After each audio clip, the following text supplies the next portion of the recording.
porsyon sa pagbasa may gala sa 255 ka mga affirmative votes and 26 ka negative, and then siya mga higala ka tawag di ini kining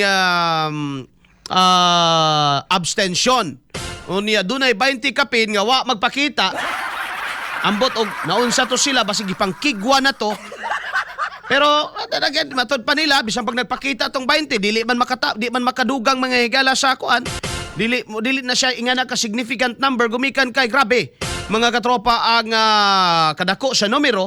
We're expecting maabot lang ang 106 which is 1/3 of the 318 nga attendance or population diha mga higala sa Kamara de Representante, pero dili man no niabot man og 255. Now, para sa uban, no, para sa mga pro-impeachment and labi na tong mga anti-Duterte, no, moingon sila may gala nga mao ni pamatuod nga ang tanan o halos tanan mga senador gusto gyud nga ma-impeach si Sara.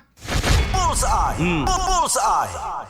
Ngano man, for accountability ko no, di mo mauwaw ana Kongreso. No, di mo mauwaw ana nga yes, trabaho ninyo na. Dawato na to na, trabaho ninyo na. It is in the Constitution. Wa pa de supak niya na. Samot na di ko musupak.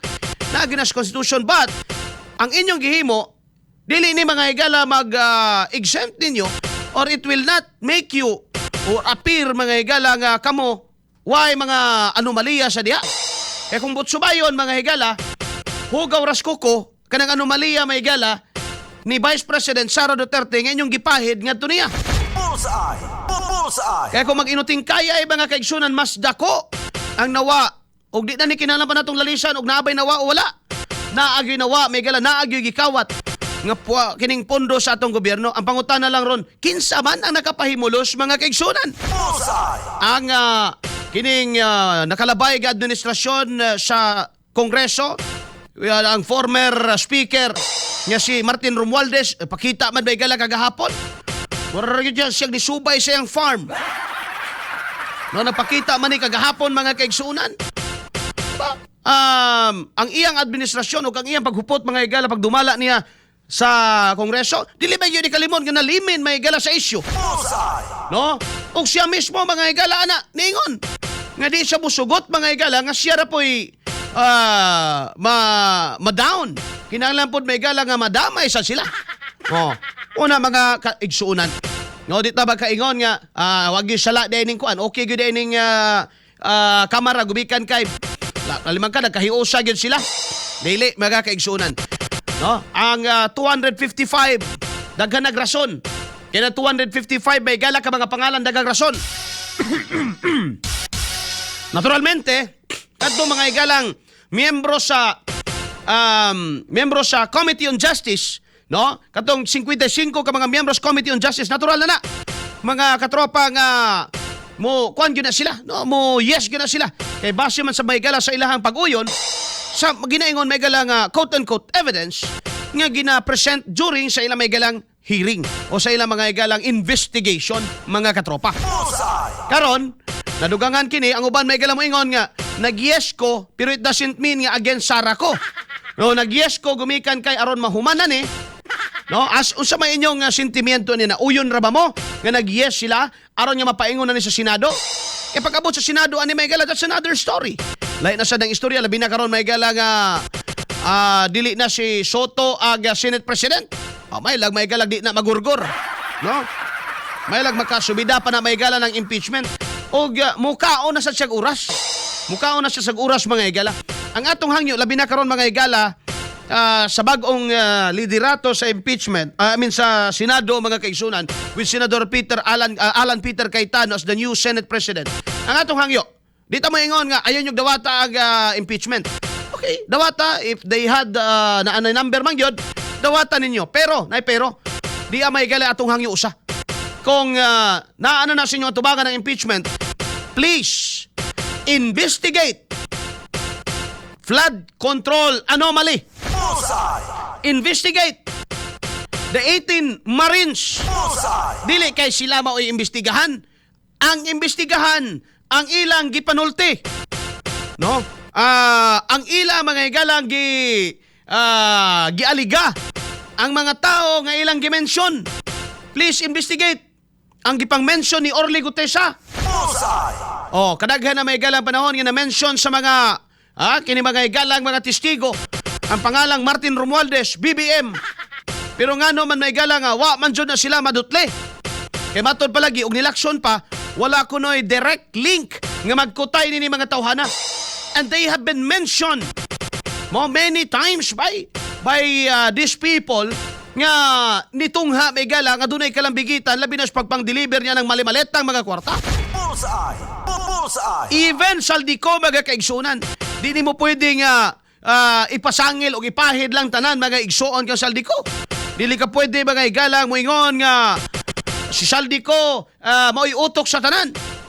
Una-una may gala dili siyang pinakataas nga opisyal mga igsuon no sa kamera during the time mga katropa nga gihibaw kining pagpangawat sa atong pondo mga kaigsunan.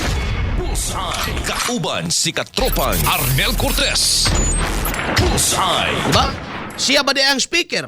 No? Siya ba di may gala ang pinakataas nga opisyal diya sa kamera? Dili. O kana mga pag transfer may gala pagduga sa MOOE from personnel na transfer ngadto sa MOOE, dapat sa pangutanon may galang asawa ni Martin ana. Kasi siya man may gala ang NAS Committee on Accounts. Bullseye. Bullseye. Kani may gala mo itong hangyo. Dawatang impeachment unya kining imbestigahe para dili ta madouble standard ang atong nasod. No? Kung nag-imbestiga mo sa impeachment, leave it to the defense, no? Ni Vice President Sara Duterte, andam na sila. Expected naman na nila, no? Kanang desisyon na mga igala. Labi pa nga naay mga hungihong nga tag 20 milyones matagboto. While I'm not saying may igala nga ako'y gaingon na, no? Nagsulti na mga igala si Senadora Amy Marcos. Gi-raise bito na mga igsoon ni Congressman Leandro Libistic kagahapon. No nga tinuod ba nga makadawat ta direk 20 milyon? Ni isa mga igala mga kongresista why mo patol anang istorya ha. Oo, mga katropa, kabalo na mo. Nganon di sila mo patol ana mga katropa. Bullseye. Bullseye. No, na-mention na mga igsoon kagahapon. Tinuod ba nga gipangutana gani ni Leandro Libiste si Luestro. Pareha na sila mga taga Batangas mga kaigsunan. No? Unsa man ning imuha kada bang selective justice? Is selective justice an injustice? Ingon si Luestro, yes. Unya nga naman nga di man mo imbestiga sa flood control, musugot ba mo? Mura na pangutana nga i-resume ang investigation sa flood control scandal or flood control corruption, madam. Ngisirang agi. No? Di mo tubag. Aron mga igala nga mabawi-bawi pa sa Kongreso. Pero lagi, dako kay ni may igala nga hiskutanan gumikan kay madamay man sa sila. Usao man nila karon pag-imbestiga ang ilang kaugalingon. So di sa ta makasali kung imbestiga nila ilang kaugalingon may igala kay they are interested party of the investigation. Bullseye. Bullseye. So, ang maayo ani, mga katropa, Senado. Total, ang inyong giimbestigahan diya, inyo namang napapriso si Rebilla. Ang pinakadaling targeton kay agi na go prisuhan. No? Kana mga katropa, I believe, ang maayong buhaton aron mo gawas nga walay double standard diri og mugula may gala nga indeed kay kini manggod pagpadayon ani sa Senado kining impeachment diri ni mapamatud-an mga igala kung kining tanang ebidensya may kapasikaran ba gyud ni. Kini mga katropa, mo man ato gisulti itong nakalabay nga mas maayo nang moabot na sa Senado because they have the number in the lower house. Mas maayo nang moabot na sa Senado aron dinhi makita ng katag kay dinhi may gala sa Senado kaya mang mo interpellate, kayang maka-cross-examine ang mga abogado ni BP Sara ngadto mga igala sa mga mubarog nga mga prosecutor sa impeachment mga kaigsuonan. Bullseye. So, I think this will be an opportunity usab mga kaigsuonan nga maka-explain ang Vice Presidente. No? Di na lang nato ni mga igala pataason gumikan kay ang uban mga igala mga congressman karon mga nagproblema sad baya sila.